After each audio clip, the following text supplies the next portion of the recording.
Pretty soon after you start working with an image in Photoshop, you're going to be faced with the issue of file formats.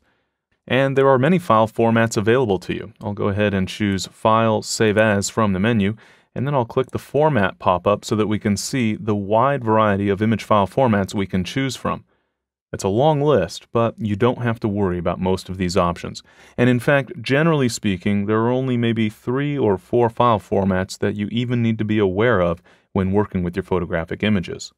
The first of these file formats is the RAW file format, which is actually not a single file format, but a collection of various file formats. A RAW capture is a file that contains the information actually gathered by your image sensor when the picture was taken. Many cameras include a RAW capture mode, and those RAW captures must then be translated effectively to produce pixel information. What that means is that you really only need to think about the RAW capture at the time you capture an image and at the time you're converting that image so that you can actually work on it in Photoshop, for example. After converting that RAW capture and optimizing the image in a variety of ways, you'll more than likely have created some layers along the way, and that requires that you save the image in a file format that supports layers. Generally speaking, that means saving the image in the Photoshop PSD file format or in the TIFF file format. Both of these files support all of the features you can use in Photoshop, so you really don't need to think about one or the other. I'm in the habit of using the Photoshop PSD file format for my master image, the image that contains all of my layers. But that's largely because when I first got started with Photoshop, the TIFF file format didn't support layers. So I knew my Photoshop file was the master image with all layers intact, and any TIFF images were derivative images that I used to send an image to a printer, for example. Generally speaking, if you take advantage of the LZW compression option for TIFF files, then you'll get a little bit smaller file size. So if I were making the decision today, I would probably stick with TIFF.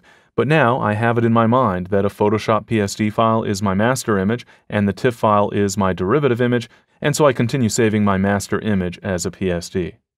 The other file format you'll likely use on a somewhat regular basis is the JPEG file format.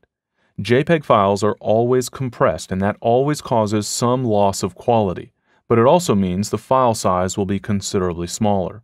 So JPEG is great when you're sending an image via email or sharing an image online, for example. Most cameras allow you to capture in JPEG, but I don't recommend that because it means you're compromising right from the start.